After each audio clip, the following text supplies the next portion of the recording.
Hey everyone, welcome back to our channel. If you're new here, please subscribe. I'd really love that. If you're returning, how are you today? In today's video, I want to talk. And what I want to talk about is the issues that I'm facing and that I think that a lot of you guys might be facing as well when it comes to trying to get your family and friends to prepare. We were sitting around the dinner table the other night and we were discussing just current events, right? And my mother-in-law, who I adore and I love very much, okay, I see her as like my best friend. I mean, she's literally like, we spend a lot of time together. We go shopping together. We do everything together. And I had said something along the lines of, see, this is why we prepare. This is why we do everything that we do. And she started getting upset and she started crying. And I looked at her and I said, why are you crying? And she said, you know that I can't afford to do what you do. I said, Mom, I said, I want you to understand. I said that everything that we buy and we put in this house, I said, is for you as well. And she started crying even more and she said, well, even if something were to happen, I can't come to your house anyway. I said, well, why? She said, because I can't bring my dog here.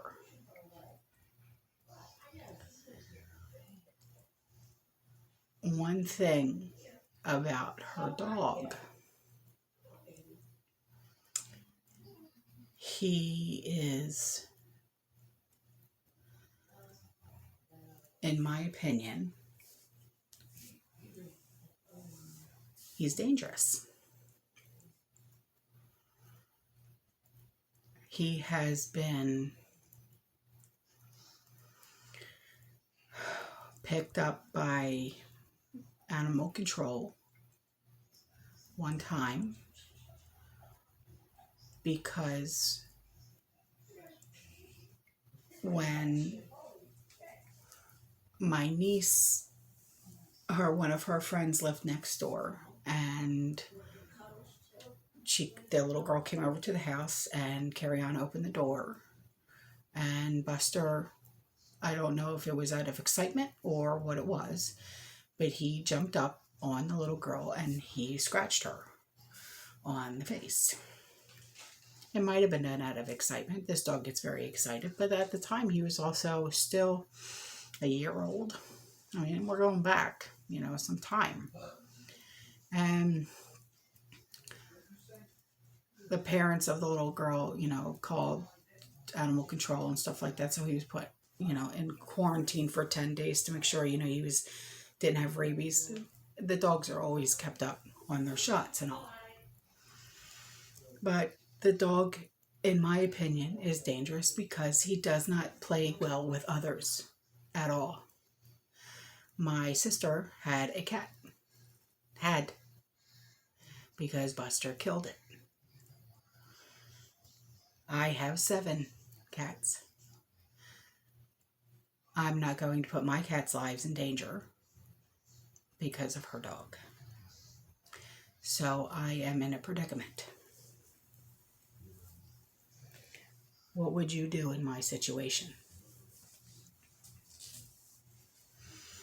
Would you say, sorry, you have to stay in your home and possibly starve to death? Or would you say, get rid of the dog? It's so hard. I it's so hard because even though the dog it has literally attacked other dogs, he's killed a cat. I can't really say if he attacked that child. I can't say because it was literally like he caught her with like a paw type thing, but he was still a puppy, so I can't really say if it was or not aggression.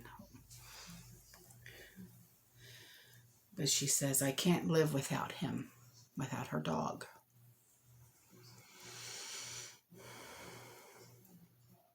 But he's been put on, I guess,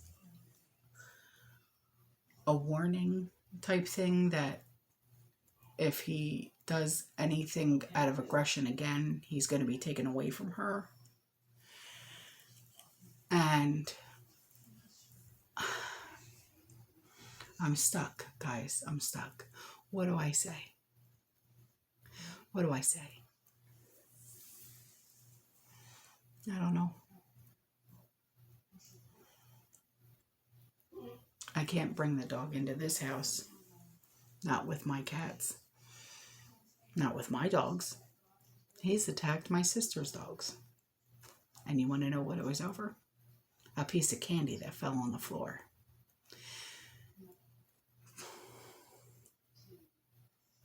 My sister has this little Boston Terrier. Cutest thing. I love that dog so much. And the dog has had to have been rushed to an emergency vet and has had 3 times and has had to have emergency surgery 3 times because my mother-in-law's dog has attacked that small dog 3 times. And I don't want to say, well, Buster is this type of dog because I don't want to put hate on a certain breed. You know what I mean? Because you see that all too often and I don't want to do that. And then, I also hear this coming out of families' mouths as well. I don't have the room. If I can find room in my small house and your house is bigger than mine, I bet you I can find room in your house. But it stems from I can't afford it to I don't have room to, well, I can't do nothing because of my dog. Excuse.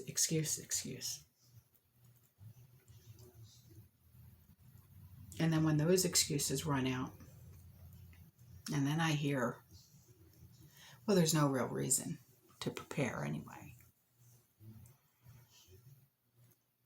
But this also comes out of the same mouths of the same people who say, well, if it's on Facebook, it must be true.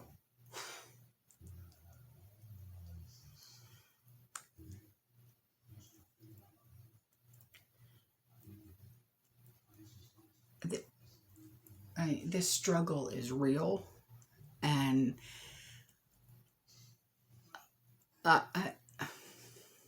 it's almost like I spoke until I was blue in the face, and then I'm just like, you know what? No more, no more. And I also, it's been said to me one time, well, it seems like prepping is just a waste of money. Are you going to be saying that when an event happens or even another lockdown happens and you're locked down in your house and you have no food, but yet we're sitting over here sitting pretty much, and you have nothing, you have no food, you have no pet food, you have no nothing. But remember, we're on total lockdown. Don't expect us to come over there with any kind of supplies, Because remember, prepping is a waste of money. So why am I going to take my waste of money pantry, go through it for you, and bring it over to you?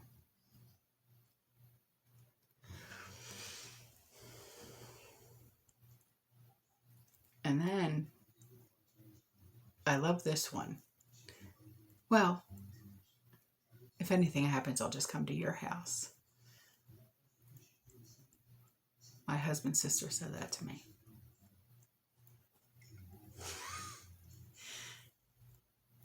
Says who? Who says I'm going to open the door? You go and you spend $1,000 on a brand new iPhone, $100 on a pair of sneaks. You got Gucci this, Prada that. But yet, your cupboards are bare.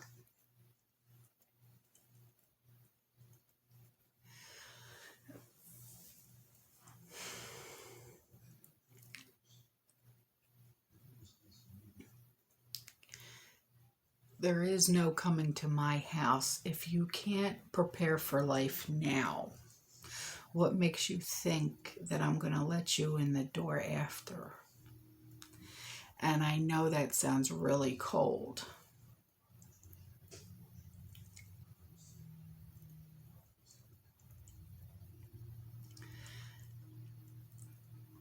I've tried to help in the past by filling up the freezer and the cupboards over there.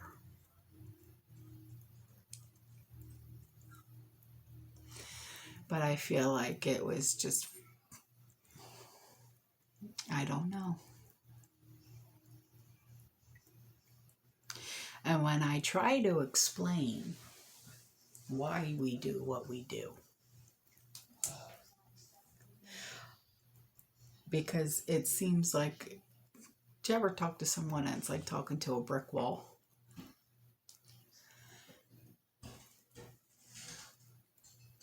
You can have all the evidence right there and show them pictures and video and in black and white and blah, blah, blah. No, that's not true. All right. You can explain it to them like I've tried to explain it to them. It's like, well, why do you have homeowners insurance? Well, you got to have homeowners insurance just in case something happens to your house during hurricane season or whatever the case may be. Well, think of it as an insurance policy. An insurance policy for what? I'm so done trying to explain. How many more times should I explain to the same people the same thing over and over and over again, when the only thing they have to say is, well, if something happens, we'll just come to your house.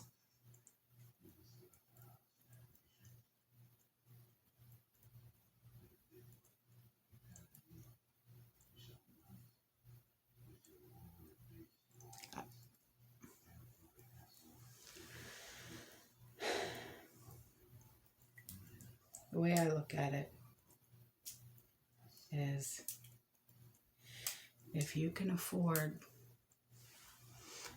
the brand new iPhone or anything, like any high end, you can afford to prep, right?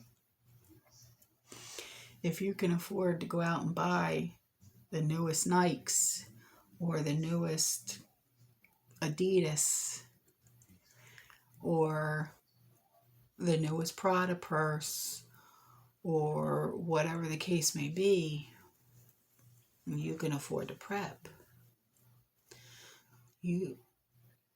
Nobody needs those expensive items, but what you do need is food in your pantry to eat and feed your family and water to drink. Why is our way of thinking so different from others? Why?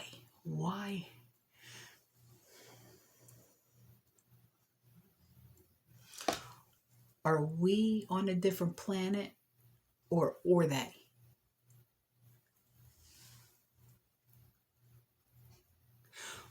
Why do we feel the need to secure our futures and our families' futures by prepping with food and water and security and freedom sticks, or boomsticks and freedom seeds, and insurance policies of the like? But the only thing that they feel the need to buy is what they saw in this month's issue of Vogue. I don't understand.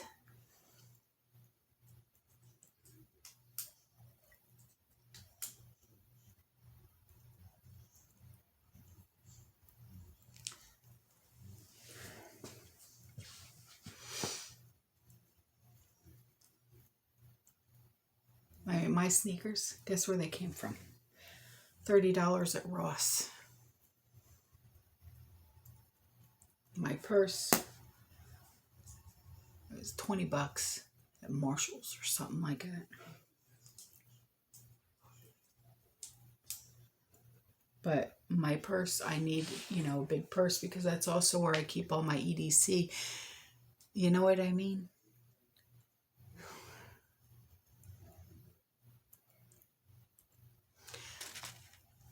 Are we the crazy ones? I don't think so. I think the crazy ones are the ones who have the newest iPhone, but yet are checking the balance of their food stamps. I shouldn't have said that, but I've seen it too many flippin' times. They got the nails done, their toes done, they're driving a brand new car, or a car, I should just say, that's nicer than mine.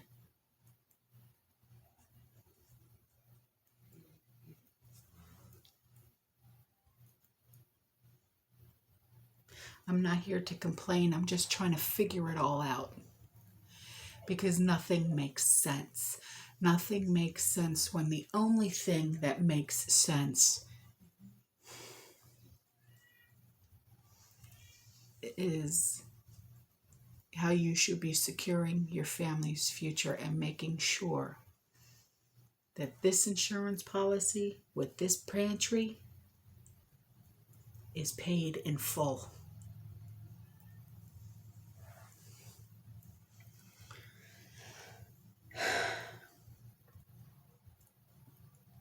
What are some of the excuses you've heard on why people don't prep? I want to know. Is it the same that what I've heard? Because I'm done explaining on why we do what we do.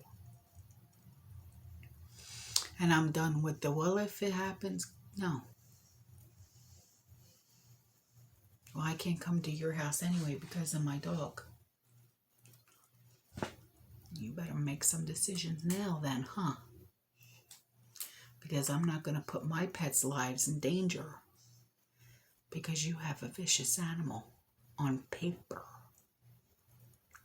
It's on paper that that dog is a vicious animal. I'm not putting my pets' lives in danger. That may sound silly to some people,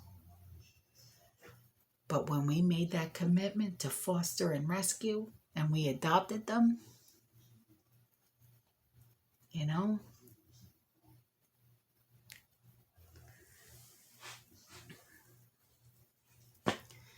don't know. Let's talk. All right? All right. I'll see you in the next one. I love you guys. Stay safe, stay warm, stay positive, keep prepping. Bye.